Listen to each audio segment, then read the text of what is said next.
We'll start with the next question. Next question, question number 4th. A flywheel rotating at 420 rpm. एक flywheel है, पता होना चाहिए flywheel is a disc is rotating at 420 rpm. rpm मतलब n मतलब frequency. तो आपको n की वैल्यू दी है 420 rpm.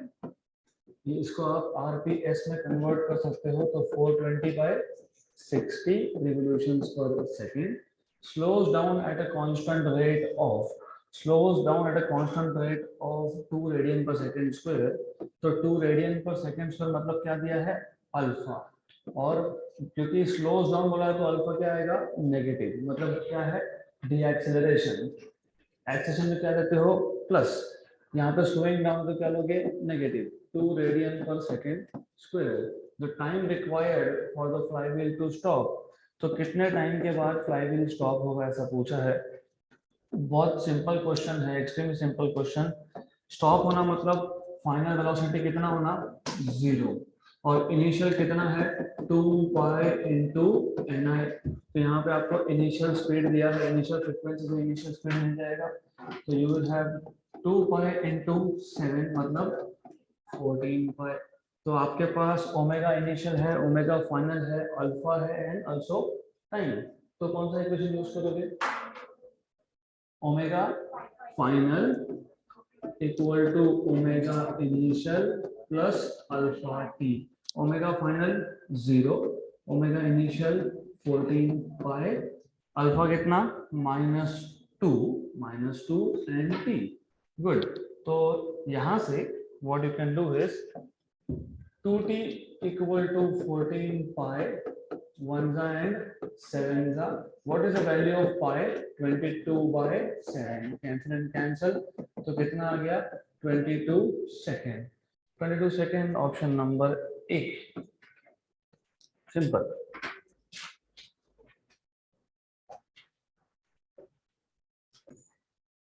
Question. An athlete throws a discus from rest to a final angular velocity of 15 radian per second in 0.270 seconds. तो आपको क्या बताया है, इनिशियली डिस्कस. डिस्कस मतलब डिस्क होता है, एग्जैक्टली क्या होता है बताता हूँ. तो athlete throws a discuss from rest. From rest मतलब इनिशियल एंगुलर वेलोसिटी कितना, 0. तो final velocity, final angular velocity 15 कितने टाइम में, 0.27 सेकेंड में. बिफोर रिलीजिंग इट, रिलीज करने से पहले इतना स्पीड हो गया. During acceleration discuss moves a circular arc of radius 0.810 meter. Acceleration of the discus before it is released. यहाँ पे आपको बताया है कि डिस्कस एथलीट के हाथ में है, आपको पता नहीं होगा शायद, तो I tell you what is discus. कभी ओलंपिक्स देखा होगा तो एक डिस्क होता है. Then what athlete does is, उसके हाथ में डिस्क रखता है एंड वो ऐसा गोल घूमते. कभी देखना, गूगल करके देखना, मिल जाएगा यूट्यूब पे. तो they hold discus in their hand and then वो पहले डिस्कस को घुमाते हैं एंड बाद में रिलीज करते हैं, राइट. तो कैसा होता है वो, it is something like this. Right hand में डिस्कस है, दे विल टर्न. तो पहले राइट हैंड में डिस्कस है, कहाँ पे है, रेस्ट पे है. तो ये कौन सा वेलोसिटी बोला है, एंगुलर वेलोसिटी बोला है, कितना है, 0. उसके बाद वो क्या करते हैं, डिस्कस को घुमाते हैं. किसमें घुमाते हैं, सर्कुलर आर्क में. तो कौन सा मोशन है, सर्कुलर मोशन. तो फाइनल वेलोसिटी कितना, 15 radian per second.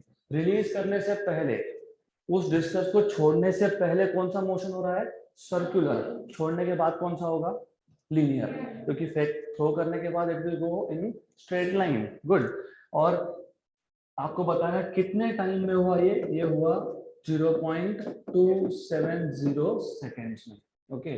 During acceleration मतलब मैं ड्रॉ करके बता देता हूं आपको. तो ये था discuss, this was discuss. Athlete इसको थ्रो करेगा ऐसा, राइट. तो थ्रो करेगा before releasing it. During acceleration discuss moves a circular arc of radius, तो इसका रेडियस कितना हो गया 0.810, तो रेडियस की वैल्यू दे दी आपको 0.810 metre. Acceleration of discus before it is released, कौन सा एक्सेलरेशन पूछा है मीटर पर सेकेंड में, मतलब कौन सा एक्सेलरेशन होता है लीनियर। वेरी गुड, तो आपको लीनियर एक्सेलरेशन और एंगुलर एक्सेलरेशन का फॉर्मूला याद है, व्हाट इज आर अल्फा, तो a equal to r alpha. अब आर दिया है, यस अल्फा फाइंड कर सकते हो, yes how can you find out alpha, omega final minus omega initial upon t, r की वैल्यू 0.810, ओमेगा फाइनल फाइंड कर लेंगे, दिया है कितना 15 माइनस 0, टाइम कितना बताया आपको 0.270, 1 एंड 3 15 3 45 मीटर पर second square, option number A. Okay, तो जिनको अभी भी नहीं समझा वापस समझ लो। डिस्कस थ्रो ये एक स्पोर्ट्स होता है जिसमें आपके एक हाथ में, इफ यू राइट हैंडेड, आपके हाथ में डिस्कस है, आपको मैक्सिमम डिस्टेंस तक थ्रो करना है, तो हम क्या करते हैं वो डिस्कस को हाथ में रखते हैं एंड देन वी रोटेट मतलब हाथ क्या करेगा सर्कुलर मोशन परफॉर्म करेगा, मतलब डिस्क क्या करेगा सर्कुलर मोशन परफॉर्म करेगा and then you throw it, उसको आप थ्रो करोगे। तो आपको पूछा है थ्रो करने से पहले यहाँ पे लीनियर एक्सेलरेशन कितना है, तो कैसे फाइंड करेंगे आर अल्फा, अल्फा क्या है omega final minus omega initial upon T, substitute values and done.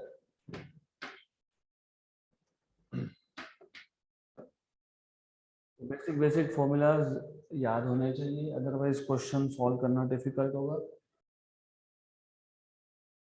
Done, little quick. चलो next question, a rope of negligible mass is wound around a hollow cylinder of mass 3 kg and radius 40 centimeter. If the rope is pulled with a force of 30 Newton, then the acceleration produced in the cylinder is, ऐसा same question 2020 CET में आया था with different values. तो पहले question समझ लो, एक रस्सी है जिसका मास नेग्लिजिबल है, it is bound round a hollow cylinder, मतलब हमारे पास एक हॉलो सिलेंडर है, आपको पता होना चाहिए हॉलो सिलेंडर मतलब क्या, डिस्क या रिंग, रिंग, वेरी गुड।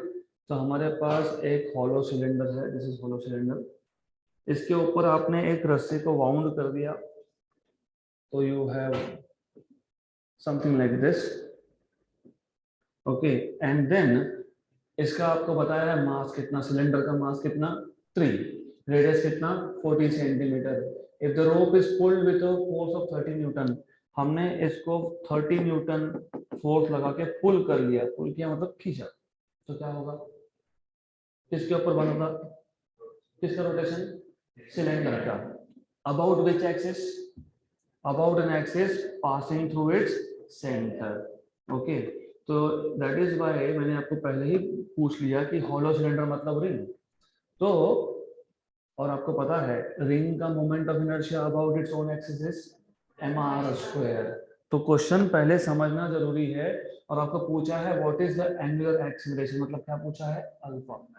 तो कभी भी कोई भी क्वेश्चन सॉल्व करने से पहले अच्छे से समझ लो पैरामीटर क्या क्या दिए हैं, उसको एक जगह पे नोट डाउन कर लो। हमारे पास क्या क्या है, हमारे पास मास है, हमारे पास रेडियस है, मतलब मुझे कम से कम मोमेंट ऑफ इनर्शिया मिल जाएगा mr²। उसके बाद क्या दिया है आपको, फोर्स दिया है, नहीं, एंड पूछा क्या है अल्फा पूछा है, तो पहले हमको फॉर्मूला बनाना पड़ेगा जिसमें अल्फा एफ आर और एम आएगा। तो कैसे करेंगे, व्हाट इज टॉर्क, अब r into f, very good. लेकिन ये भी समझ लो कि टॉर्क क्यू, बॉडी क्या होगा रोटेट, रोटेशनल मोशन के लिए क्या चाहिए टॉर्क, इसलिए पहले स्टार्ट करोगे by saying torque equal to r f and but हमको पता है torque equal to I alpha, तो इन दोनों इक्वेशन से आपको मिल जाएगा r f equal to I alpha. ये याद रखना, ये आर यहाँ पे हमारे केस में है radius of the cylinder. Then हमें फाइंड क्या करना था, अल्फा। तो हमारे पास फॉर्मूला क्या बन गया, alpha equal to r f upon I. लेकिन आई क्या होता है, एम आर स्क्वायर। एक आर कैंसल। एफ पता है, यस। एम पता है, यस। आर पता है, यस। हो गया क्वेश्चन सॉल्व। एफ कितना था, 30। मास कितना था, 3। और आर 40 सेंटीमीटर। सेंटीमीटर को मीटर में कन्वर्ट कर लो। 1 जा एंड 10 जा, कैंसिल एंड कैंसिल। 1/4। एक काम करो, इसको ऊपर लेके जाओ, कितना हो गया 100। 100/4 कितना, 25। तो 25 रेडियन पर सेकेंड स्क्वायर आना चाहिए answer, option number C.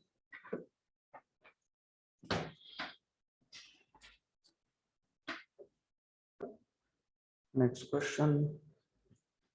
Okay, तो रिमेंबर, पहले फॉर्मूला पूरा बना लो, उसके बाद वैल्यू सब्स्टिट्यूट करना। बिकॉज अदरवाइज आप ऐसा भी कर सकते थे, पहले आई की वैल्यू फाइंड कर लेते एम आर स्क्वायर, फिर आर इंटू एफ भी फाइंड कर लेते। लेकिन एम आर स्क्वायर फाइंड करने से बेटर है सब्स्टिट्यूट करो, एक आर को कैंसिल कर दो, तो कैलकुलेशन का टाइम कम लगेगा। Next question, instantaneous angular position of a particle on a rotating wheel is given by। तो हमारे पास एक व्हील है जो रोटेट हो रहा है। याद रखना, हम नॉर्मली एंगल मेजर करते हैं with respect to x axis. तो हमारे पास एक व्हील है जो रोटेट हो रहा है, इस पे एक पार्टिकल है। तो you have a particle on this wheel. इसका इंस्टेंटेनियस पोजीशन का मतलब है, क्योंकि ये व्हील रोटेट होगा तो इसका पोजीशन भी चेंज होगा। और अगर व्हील रोटेट होगा, इफ द व्हील रोटेट्स, तो जो पार्टिकल है इस व्हील पे वो क्या परफॉर्म करेगा, सर्कुलर मोशन। ओके, तो ये पता होना चाहिए, when the wheel rotates the particle performs circular motion. तो इमेजिन इनिशियली ये यहाँ पे था ए पॉइंट पे, after some time it is at B, after some time it is at C. तो इंस्टेंटेनियस मतलब किसी भी टाइम पे उसका पोजीशन हमको मिल सकता है फ्रॉम द इक्वेशन। और इक्वेशन क्या दिया है आपको, theta. Theta is a function of time. ये थीटा मल्टीप्लाई टी नहीं है, ये theta is function of time, मतलब टाइम पे डिपेंड करेगा। 2t³ minus 6t square। The torque on the wheel becomes 0 at। तो टॉर्क 0 कब होगा, तो सबसे पहले एक चीज समझ लो, आपको पता होना चाहिए, अगर मैंने पूछा होता फोर्स कब 0 होगा, और फोर्स कब बात करते हो आप, लीनियर मोशन में। ये लीनियर मोशन है क्या, नहीं, ये कौन सा है, रोटेशनल। सिर्फ कंपैरिजन के लिए, फोर्स 0 कब होगा, force is mass into mass. तो 0 नहीं हो सकता, तो 0 क्या होगा, एक्सेलरेशन। तो फोर्स 0 होने के लिए ए का 0 होना जरूरी है। Similarly torque is equal to I alpha.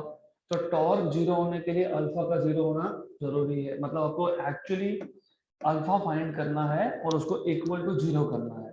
तो ये पता होना चाहिए, for torque to be 0, since torque equal to I alpha, therefore for torque to be 0, alpha must be 0। तो अल्फा 0 हो गया मतलब टॉर्क 0 हो गया, सिंपल। तो अल्फा कैसे फाइंड करोगे, थीटा। अगर मेरे पास डिस्प्लेसमेंट है तो उसका डेरिवेटिव मुझे क्या देता है, वेलोसिटी। मेरे पास अगर वेलोसिटी है, उसका डेरिवेटिव क्या हमें देगा, एक्सेलरेशन। तो सिमिलरली हमारे पास क्या है, एंगुलर डिस्प्लेसमेंट। तो पहले क्या फाइंड करोगे, ओमेगा। कैसे फाइंड करोगे, D theta by D T. Okay, तो D theta by D T find करोगे, then this is equal to D D T of theta. Theta कितना है, 2t³ माइनस 6t स्क्वायर। अब आपको डेरिवेटिव्स पता होना चाहिए, नहीं पता तो कोई प्रॉब्लम नहीं है, मैं बता देता हूँ। तो ऐसे केस में पहले टर्म का डेरिवेटिव ले लो माइनस दूसरे टर्म का डेरिवेटिव, और डेरिवेटिव के रूल्स में कांस्टेंट को रखते हैं बाहर। तो derivative of t³ minus 6 derivative of t square. Then t cube का डेरिवेटिव कितना 3t, 3t नॉट 3t, हाँ 3t क्यूब है तो स्क्वायर होगा, then this is 6 into 2t, t square का टोटल डेरिवेटिव आएगा, ये मिल जाएगा आपको omega 6t square minus 12t। फिर आप क्या फाइंड करोगे अल्फा, अल्फा में वापस से D omega by D T, मतलब वापस इसका डेरिवेटिव लोगे, आप डायरेक्टली करेंगे 6 कांस्टेंट, टी स्क्वायर का derivative 2t, very good 2t, 12t का डेरिवेटिव 12 है, 12t का 12 आएगा, 12t माइनस 12। लेकिन हमने अभी अभी बोला for torque to be 0 alpha should be equal to 0। What is alpha? 12t minus 12 equal to 0, तो 12t इक्वल टू 12, तो t कितना 1 सेकेंड, तो आंसर आना चाहिए 1 second, 1 second, option number A.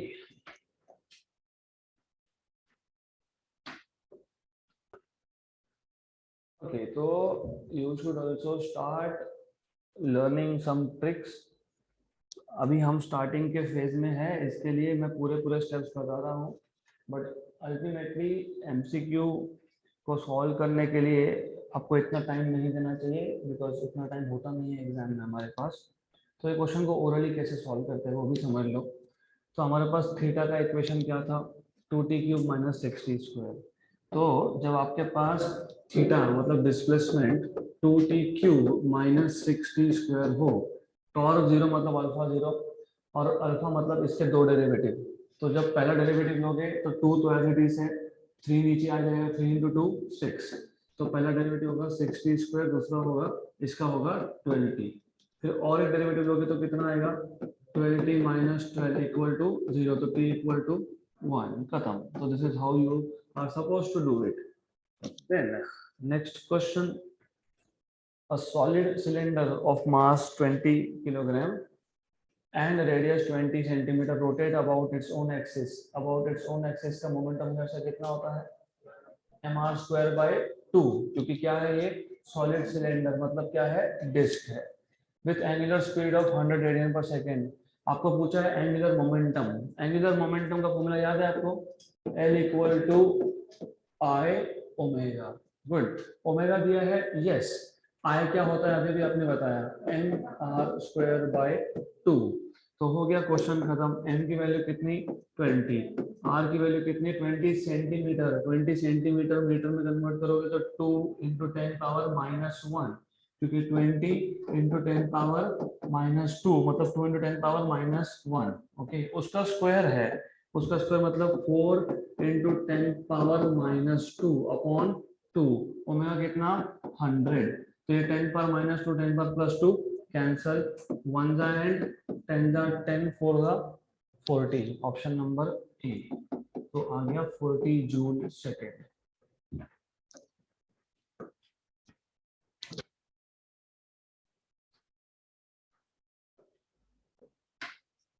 Next question.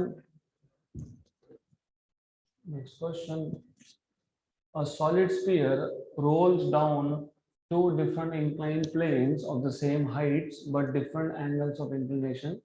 In both the cases, option A, speed and time of descent will be the same. The speed will be the same, but time of descent will be different. The speed will be different, but time of descent will be same, and both speed and time of descent will be different. तो सबसे पहले time of decent मतलब क्या वो समझ लेते हैं हम। अगर आपको याद होगा rolling motion on an incline plane, हमारे पास एक प्लेन है जिसका हाइट, इसका हाइट हम मान लेते हैं h है, मैं फिलहाल एक ही प्लेन ले रहा हूँ, दूसरा प्लेन बताऊंगा बाद में। ये आ गया हाइट h, ये है एंगल थीटा, और आपको पता होना चाहिए this is width of the plane, this is s। हमारे पास एक ऑब्जेक्ट है, वो ऑब्जेक्ट क्या कर रहा है, वो ऑब्जेक्ट रोल हो रहा है, कहाँ पे, यहाँ से कहाँ पे आएगा नीचे, तो नीचे आने के लिए इसको जितना भी टाइम लगेगा उसको बोलते हैं टाइम ऑफ डिसेंट, इसको नीचे आने में जितना टाइम लगेगा उसको बोलेंगे टाइम ऑफ डिसेंट। हमने ऑलरेडी थ्योरी में देखा है, यहाँ पे इनिशियल वेलोसिटी होता है 0, यहाँ पे v होता है under root of 2gh upon 1 plus के स्क्वायर बाय आर स्क्वायर।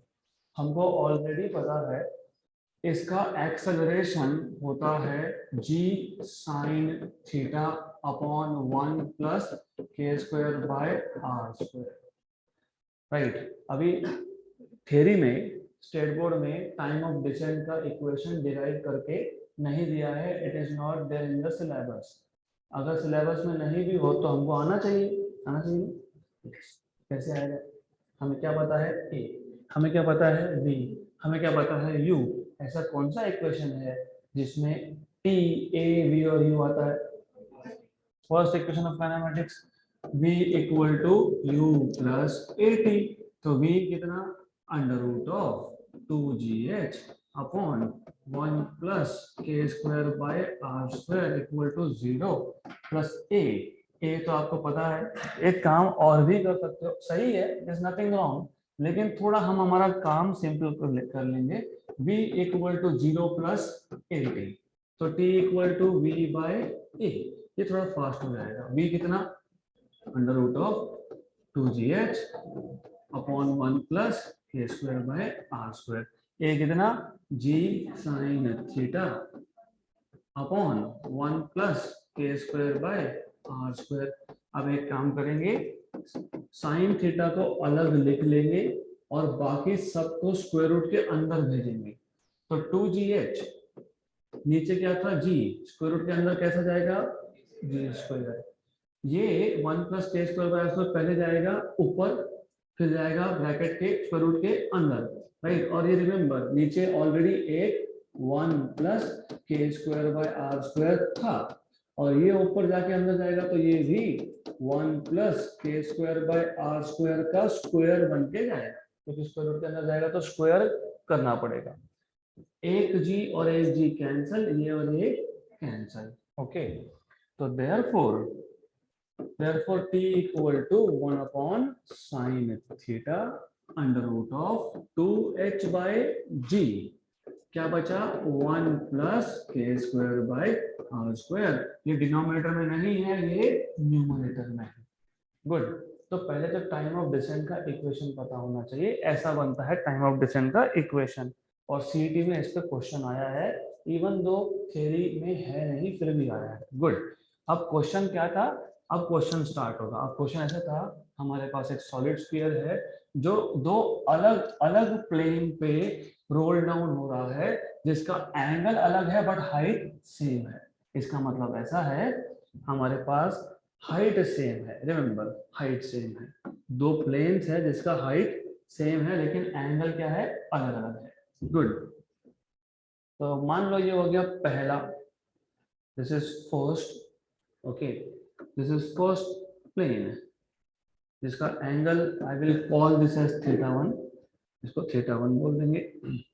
ये आ गया दूसरा प्लेन, एंड दूसरा प्लेन हो सकता है ना, हाइट सेम है लेकिन एंगल अलग है। तो यहाँ पे एंगल θ2 ये कम है, ये एंगल θ1 ये ज्यादा है, हाइट क्या है? सेम है, ओके। अब if you look at the equation देखोगे तो v एंगल पे डिपेंड करता ही नहीं है। v किस पे डिपेंड करता है? हाइट पे। हाइट तो सेम था। और किस पे डिपेंड करता है? K square by are square. Object तो सेम है, मतलब v क्या है? सेम है। इसका मतलब दोनों ही सरफेस पे जब बॉडी रोल डाउन करके फाइनली ग्राउंड पे आएगी तो स्पीड क्या होगा? सेम होगा। लेकिन फिर टाइम ऑफ डिसेंट, अभी अभी आपने डिराइव किया, टाइम ऑफ डिसेंट किस पे डिपेंड करता है? यस, किस पे? थीटा पे। थीटा सेम था क्या? नहीं। तो हमको सॉल्व नहीं करना, हमको सिर्फ बोलना है time of descent is inversely proportional to sine theta, क्योंकि थीटा अलग अलग और तो टाइम ऑफ डिसेंट भी अलग अलग। तो कौन सा ऑप्शन आएगा? Speed will be same but time of descent will be different. खत्म क्वेश्चन।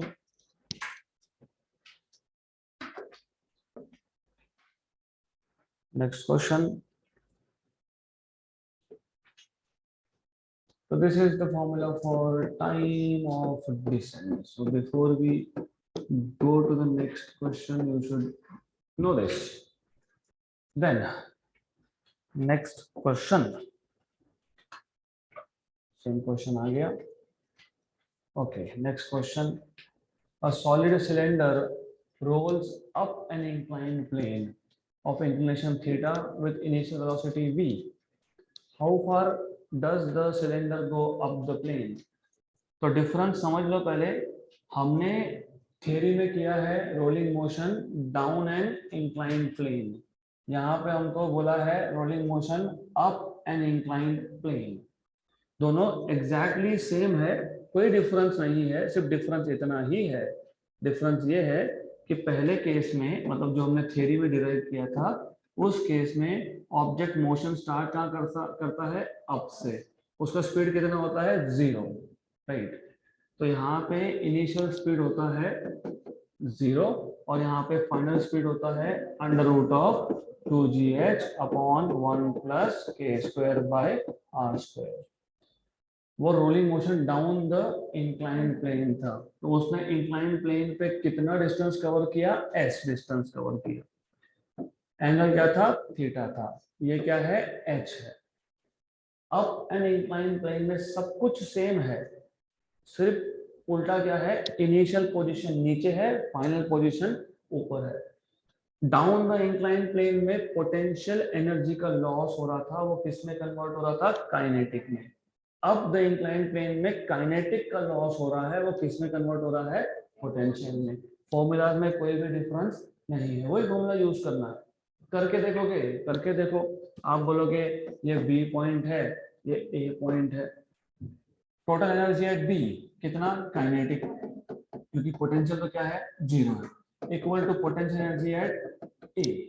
काइनेटिक कितना होता है, half m v square 1 plus, ये भूलना नहीं क्योंकि मोशन कौन सा है, रोलिंग है, 1 प्लस के square by are square equal to M G H. Cancel and cancel, इसको सॉल्व करोगे तो वापस मिल जाएगा under root of 2gh upon 1 plus के square by are square. Good. हमें पूछा है कि ऑब्जेक्ट ने कितना डिस्टेंस ट्रैवल किया, कितना डिस्टेंस ट्रैवल किया, मतलब s पूछा है। तो s कहां से आएगा, you know what is v square, yes you know what is, मतलब v मतलब इनिशियल वेलोसिटी यहाँ पे, राइट। तो आपको ये तो पता ही होगा ना, initial velocity, you know what is relation between final velocity, initial velocity and क्या फाइंड करना है आपको, फाइंड क्या करना है, s।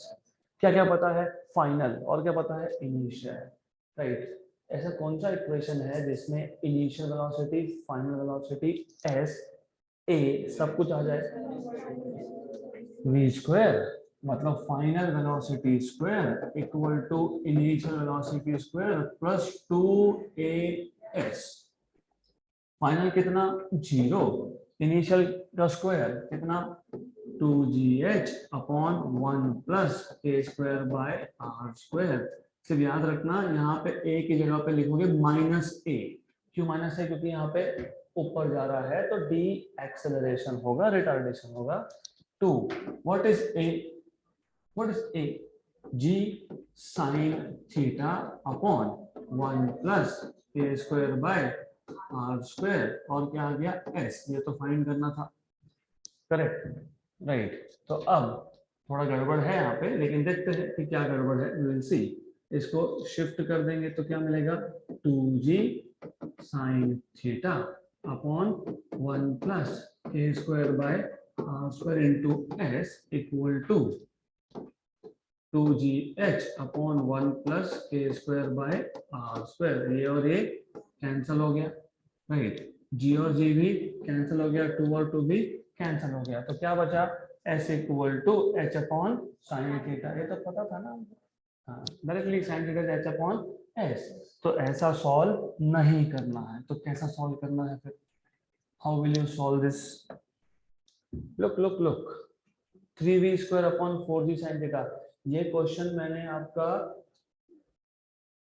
MCQ इन क्लास लिया है, ये question we have taken this. क्या किया था हमने, ऑप्शन नंबर डी आता है, क्या किया था, कैसे करोगे, how will you solve this. ये क्लास में हुआ है, K square by R square, solid cylinder. Okay, good. K square by R square is how much? What is K square by R square? K square by R square solid cylinder मतलब disc 1/2। तो हमने किया क्या था, मैं बता देता हूँ। हमने ये किया था कि यही यूज किया है, V equal to under root of, square कर लेते हैं, स्क्वायर किया तो रूट गया 2gh।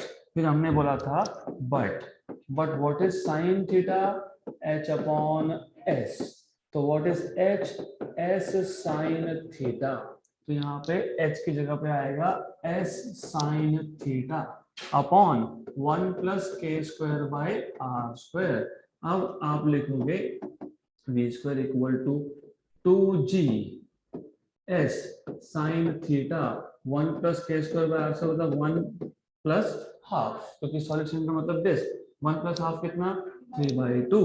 तो 3/2, तो ये आ जाएगा 2g sine theta into S upon 3/2। By 2 मतलब ऊपर जाके 4, 2 इंटू 2 4। हो गया क्वेश्चन सॉल्व। तो s चाहिए तो 3 को शिफ्ट कर दो, तो s equal to 3v square upon 4g sine theta. तो हमने ये ऑलरेडी करके रखा है, तो याद रहा होना चाहिए आपको, simple simple. Option number B.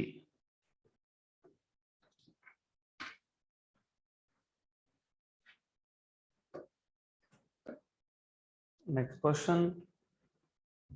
तो याद रखना, अप द इंक्लाइन प्लेन या down the incline plane formulas are same. 1 plus 1/2 is 3/2। 3/2, 2 जाएगा ऊपर, 2 into 2 4। Next question. Hook, hook मतलब लूप, लूप मतलब रिंग।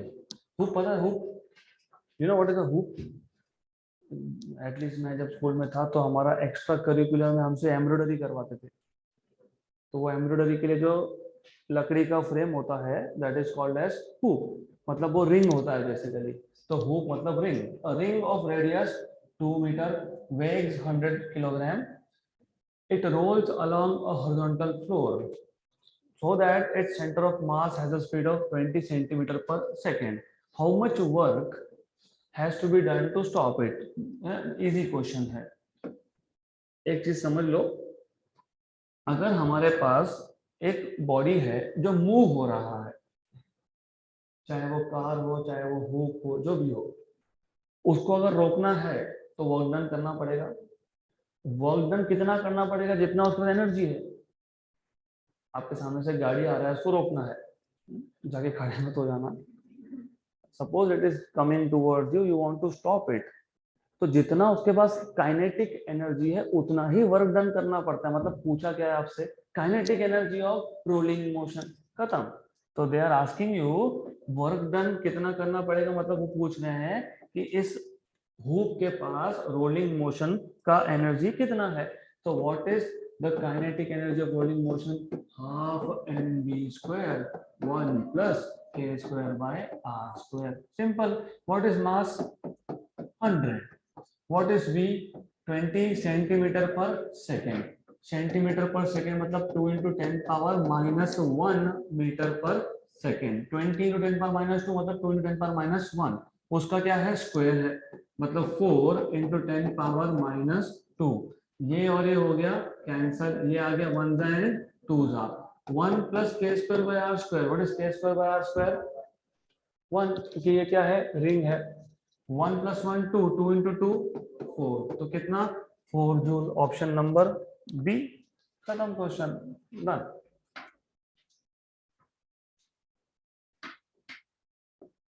देखो नॉर्मली यहाँ पे बॉडी कंप्लीटली स्टॉप हो रहा है, इसलिए मैंने डायरेक्टली बोल दिया work done equal to kinetic energy. But 11th में आपने सीखा है रियलिटी में work done is change in kinetic energy. इसको हम बोलते हैं वर्क एनर्जी प्रिंसिपल। क्योंकि हमेशा जरूरी नहीं है कि फाइनल काइनेटिक एनर्जी जीरो होगा, यहाँ तो बोला था कि स्टॉप हो रहा है, इसलिए हमने क्या अज्यूम कर लिया कि फाइनल एनर्जी इज जीरो। तो अगर ऐसा बोला होता, जो आगे क्वेश्चन आएगा, कि पहले ऑब्जेक्ट का स्पीड इतना था, अब उसका स्पीड इतना करने के लिए कितना वर्क डन, तो फिर क्या करोगे, फाइनल एनर्जी माइनस इनिशियल या फिर initial minus final, depending on initial value ज्यादा है या फाइनल वैल्यू ज्यादा है। तो याद रखना work done is equal to change in kinetic energy. Next question, a body is rolling down an inclined plane. If kinetic energy of rotation is 40% of if kinetic energy of rotation is 40% of kinetic energy in translatory state, then the body is। अब मैं आपको shortcut बताता हूँ इसके। तो तीन type के question आते हैं। एक पूछते हैं कि रोलिंग मोशन में काइनेटिक एनर्जी ऑफ ट्रांसलेशन का परसेंटेज कितना। दूसरा पूछते हैं रोलिंग मोशन में what is the percentage of kinetic energy of rotation, right. और एक ये है जिसने आपको बता दिया कि काइनेटिक एनर्जी ऑफ रोटेशन कितना है, 40% ऑफ ट्रांसलेशन, करेक्ट। तो तीनों चारों फॉर्मूला पता होना चाहिए। तो तीन फॉर्मूला कौन से, एक है rotational energy upon total energy. मैंने आपको पहले ही बता दिया था, यू शुड रिमेम्बर दिस। मैंने आपको बताया था rotational energy is half mv square k square by r square, और टोटल कितना, half mv square 1 plus k square by r square, cancel and cancel. तो रोटेशनल बाय टोटल कितना, k square by r square upon 1 plus k square by r square. अब depend करेगा body कौन सा है। अगर बॉडी रिंग है, table याद है, रिंग में हाफ आता है रोटेशन से और हाफ आता है ट्रांसलेशन से। अगर रिंग है तो k square by r square कितना, 1 प्लस 1 कितना 2, तो कितना आ गया 1/2, मतलब सही है। अगर बॉडी डिस्क है तो 1/2, 1 प्लस 1/2 कितना 3/2, 1/2 और 3/2 1/3, वो सही था। टेबल रेफर कर लेना, हमने टेबल बनाया है, सही है। तो एक फॉर्मूला बन गया, energy of rotation upon total energy is k square by r square upon 1 plus k square by r square. दूसरा फॉर्मूला, ये जो फॉर्मूला बता रहा हूँ इसका इस क्वेश्चन के साथ कनेक्शन नहीं है, सिर्फ समझने के लिए। दूसरा है ट्रांसलेशन अपॉन टोटल। ट्रांसलेशन क्या होता है, half mv square upon half mv square 1 plus k square by r square, cancel and हो गया। तो जब रोटेशनल अपॉन टोटल होगा तो k square by r square upon 1 plus k square by r square. जब ट्रांसलेशनल अपॉन टोटल होगा तो सीधा सीधा 1 upon 1 plus k square by r square. अब अगर ऐसा हुआ रोटेशन अपॉन ट्रांसलेशन, जो ज्यादा इजी है, half m v square k square by r square k square by r square upon half m v square, मतलब कितना k square by r square. Good. अब मैं आपको दो मेथड बताता हूँ इस क्वेश्चन को सॉल्व करने के लिए। पहला मेथड जो इन्होंने बोला है, इन्होंने क्या बोला है, rotational energy is equal to 40% of translational energy. Actually तो क्वेश्चन खत्म हो गया क्योंकि बॉडी आएगा सॉलिड बॉल। कैसे, रोटेशनल एनर्जी परसेंट मतलब कितना 40/100, ट्रांसलेशनल को यहाँ पे शिफ्ट कर देंगे, करेक्ट, गुड, 2 जा 5 जा। लेकिन मैंने अभी तो बताया था ER/ET कितना आता है, k square by r square, मतलब half mv square k square by r square upon half mv square, cancel and cancel. तो k square by r square कितना, तो 2/5 k square by r square किसके लिए आता है, सॉलिड बॉल के लिए आता है। ये है मेथड नंबर 1। मेथड नंबर 2 भी यही है, सिर्फ उसमें थोड़ा आपको फॉर्मूलाज याद रखने पड़ेंगे। मतलब इसके बाद ऐसे क्वेश्चन में याद रख लेना कि हमेशा ratio of rotational upon translational कितना आता है, k square by r square. 40% मतलब कितना 40/100, मतलब कितना 2/5। यहीं पे क्वेश्चन खत्म। Okay, good.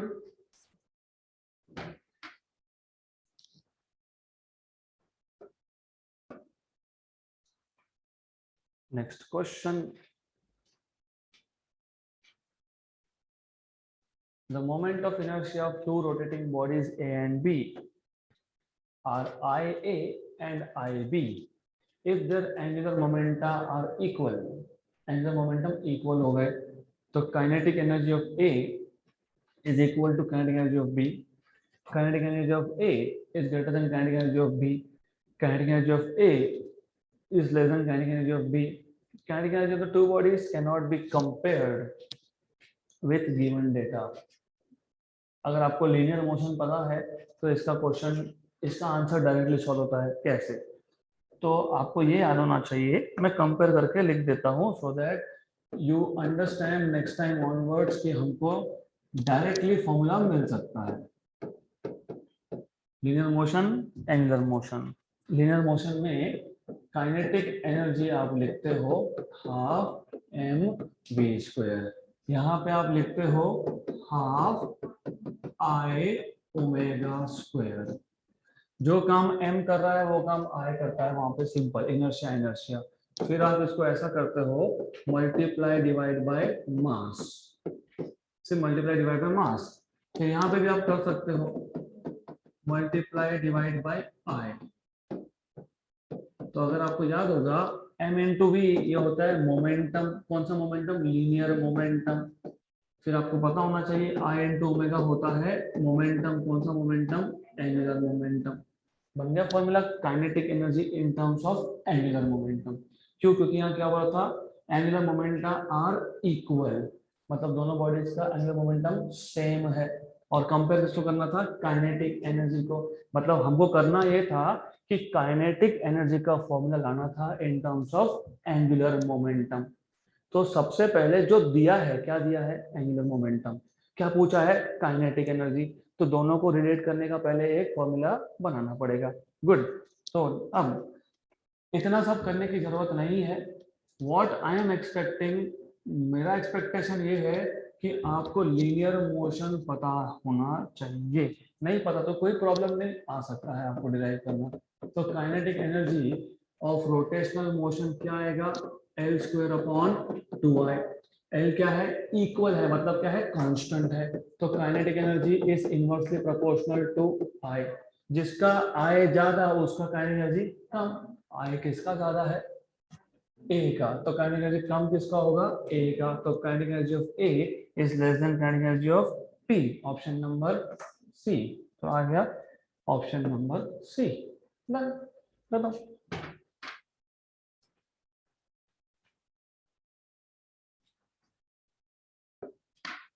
Next question. Two bodies have their moments of inertia I and 2I respectively about their axis of rotation.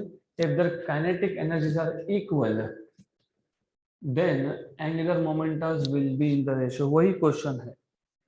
पहले उसी क्वेश्चन में काइनेटिक एनर्जी के इक्वेशन में एंगुलर मोमेंटम को बोला था सेम, राइट। यहाँ पे किसको सेम बोला है? काइनेटिक एनर्जी को सेम बोला है। और क्या दिया है आपको? I। और क्या पूछा है? L का रेशो। इसका मतलब यहाँ से आप लिख सकते हो, क्योंकि काइनेटिक एनर्जी कांस्टेंट है मतलब इक्वल है, तो L² bye 2I is constant. मतलब L² equal to some constant into 2 into I। मतलब L² is proportional to I। मतलब L is proportional to root of I। हो गया क्वेश्चन खत्म। L1 by L2 कितना? Root of I1 by I2। What is I1? I। What is I2? 2I। I और I cancel, तो कितना? 1 by root 2। Option number C।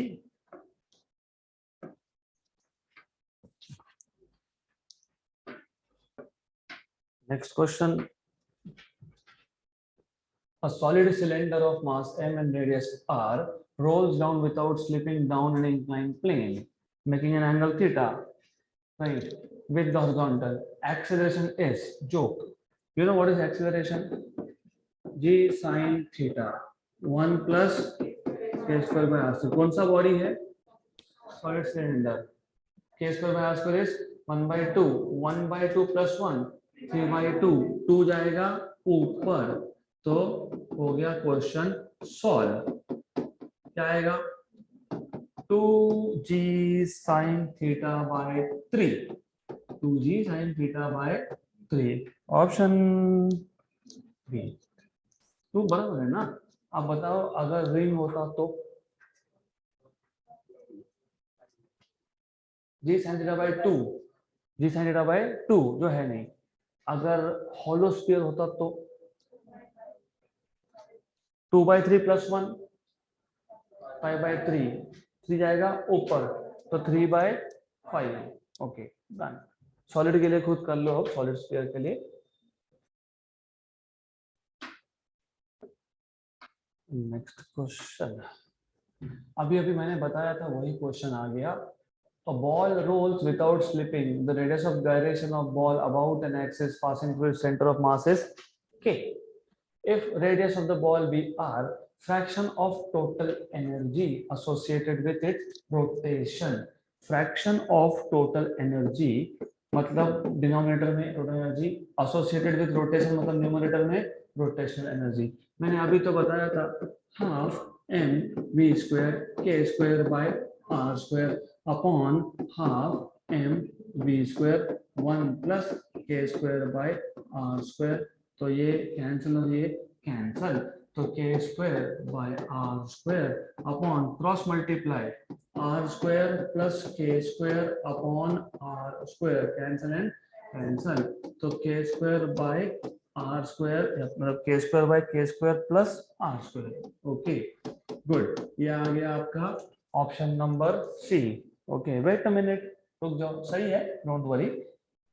अब अगर ऐसा पूछा होता fraction of total energy associated with translation, rotation में ट्रांसलेशन, तो क्या करते ET/E, मैंने अभी बताया था ये होता है हाफ mv², ये होता है half mv², 1 + k² by r², cancel and cancel, नीचे आ जाएगा k² + r² upon upon r² हो जाएगा ऊपर, राइट। तो टोटल एनर्जी का ट्रांसलेशनल पार्ट कितना होता है r² upon k² by r², और रोटेशनल कितना होता है k² upon k² by r²। Done.